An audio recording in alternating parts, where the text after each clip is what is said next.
Vile tumekuja, I'm happy for this and so maybe mtu akikuwa nyumbani ile hewa ya huku, hii hewa hatukuwa tunakutana nayo sana. What were you surviving? Hiyo madondo na inaitwa huku ni madondo, huko inaita binsi. Hiyo ndio tulikuwa tunakula na ugali. Na ugali inaitwa posho kutoka huko. So how many times were you being served? Was there breakfast? Was there lunch? Breakfast was porridge, lunch ni hiyo madondo, supper ni madondo. Sometimes you don't want to eat it because unajua hiyo kitu inaleta shida kwa mwili sana. You eat the same food all through. So saa zingine unapata haiko mzuri, so you just find a way of disposing it. In the military place they even warned us, wakatuambia ukikosa kukula hiyo chakula tutakuweka kwa water treatment. So we had a way that we are feeding birds with it when it became a problem, bloating in the stomach and what have you, because we were not sure we are going to get medical support hapo. So sometimes you had to find a way of just surviving. Yeah, you just survive. Ili kukata at some point? Yeah, about 2 days I was mwili imefura tu, tumbo imefura vibaya, nasikia ni kama ni shida, na pale unajua kuenda kwa choo inabidi uitishe permission. So sometimes unaitisha, inachukua even an hour kabla warudi. Kwa tunalala kwa mat tu hapo, unapewa kablanketi kidogo, nalala tu. Ukishindwa kulala vizuri unaamka. Mabomu zinapiga huko kando because it's a training camp, so there's a lot of noise that is bomb noise and bullet noises. Yeah. So sometimes 4 o'clock unaamuka kama umestuka. Yeah. There were some rumors that you were tortured at some point. Torture iko hapo, but I don't want to get into the details now. I still have to do my statement with the medical. So me, I can't even talk about what I've not. Yeah. But just a brief of that I can give you. But the torture and everything, let me first clear with my medical people. I'm seeing them tomorrow. Were you at some time maybe admitted within the camp? Some people were, but me, I was not admitted. Some people were. There was people who I found out they had to go to medical facility, including one of a colleague we were with from Uganda. I won't mention names now, but he had to have his tooth removed. Meno ilikuwa imemletea shida sana. Wakamchukua wakampeleka clinic na amefunikwa all through. Akifika clinic wanamvalisha hiyo kitu. Mpaka kuna watu walijiuliza kwa nini mnamfunika sura. But these people were saying that maybe their relatives could be there. So you can see the kind of thing that this was. Yeah. And then again, Mukilala, were the soldiers friendly? And tell us, where were you detained?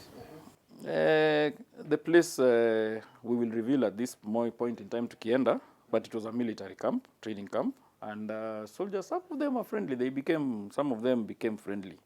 You know, they could see that these people are not here for those things. In fact, there was a discussion we had with one.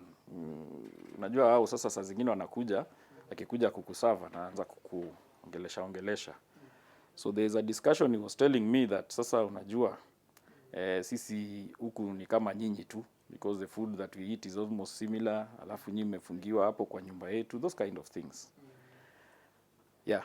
At the petrol station where you were picked, what was ringing in your mind when these people picked you? Kofi was left there, you together with your friend Jagi, you were driven away alongside these people. What were they saying maybe inside this car, and what was in your mind at that particular time? And at what point did you get to the military camp? Those are details that I still told you I am doing my statement first. Because I have to first submit my statement to our legal team first. Then I can come and talk about them. So would you also share maybe just the bit of, at that point when you were picked, without going into the details on the medical, when you were picked at the petrol station, Kofi was left there, you together with Jagi, you were driven to a particular place. What was in your mind? Of course, terror. Of course, the first thing that you start to think, maybe this is not a long issue, maybe it's just a few kuangaishwa. My thought was, even if it has to do something with political that we knew, it will probably be something to maybe for a few days, alafu watupeleke border, watu deport. That's what is in my mind. Even me, if I was in leadership, that's what I would do. Because I would not want to drag this for too long. So that was what I was thinking. But after some time, of course, now I started getting worried. I even thought that my parents would not even know about it, my family, because I was thinking it would be an inconvenience for a few days, and then we are back home. I can even keep it to myself. But then it continued day 1, day 2, day 3, day. And now you realize now, I woke up one time and I'm worried about my mom because she has some high blood pressure issue that comes up a lot of times. My sister is very emotional. So those are the 2 people I really got worried about, feeling like, this thing now, this is not going to be the way I thought. But yeah, thank God. Yeah, people prayed, people made a lot of noise. How many days did you take to get there, or it was just immediately? A few hours. But as I told you, I don't want to get into those details first. We have a legal team that needs to deal with the issues that we have, which have to pick what. Yeah. Someone will also wondering, because something that is trending in Kenyan soil, why you put in the fridge? This is not medical, because this the fridge is a cell. That's a metaphor, I think. The fridge is a cell. Once you are a person who makes noise like we do, then you are stopped to make your noise. Your phone is not there. You are not communicating with anyone. That's a fridge.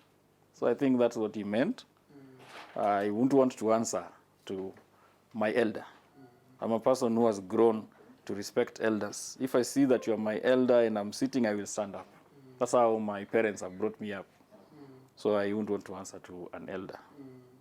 Mr. Oyoo, would you paint for us how the cell was? Someone would never know. Is it as the same as what we have in Buruburu police station?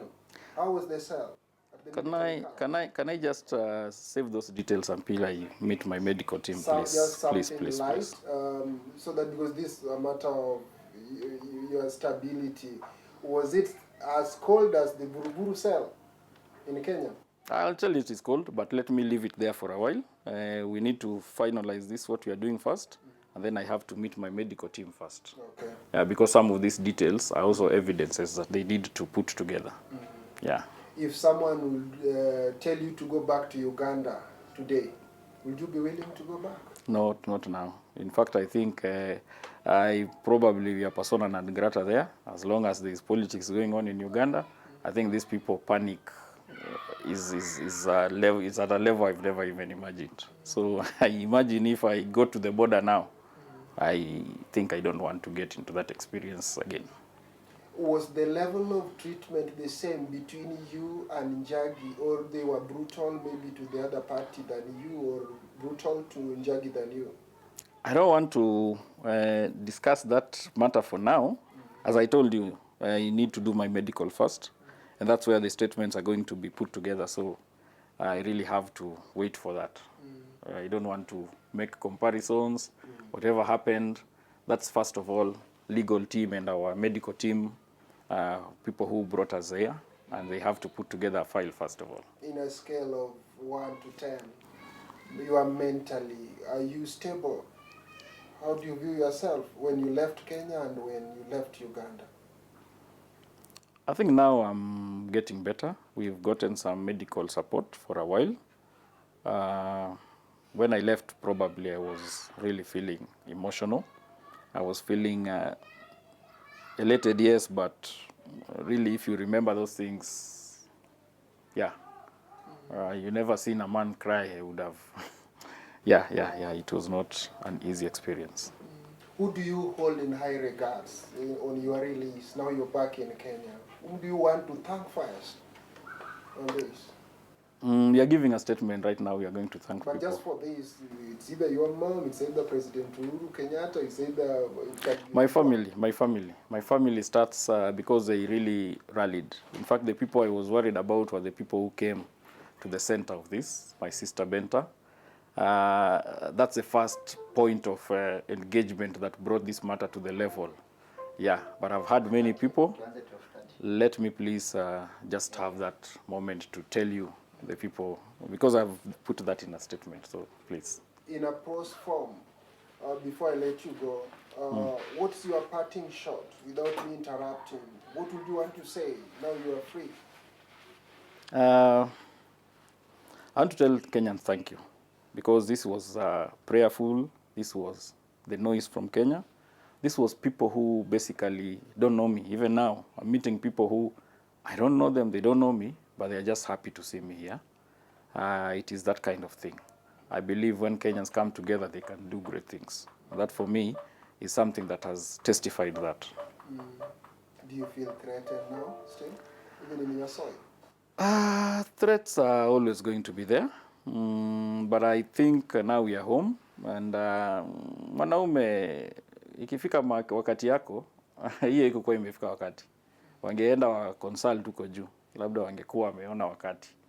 So I believe that is God's doing. Before I leave it to you, my sister, what would you tell your elder? My elder? In Uganda. Your elder. I don't want to make comments now. Yeah.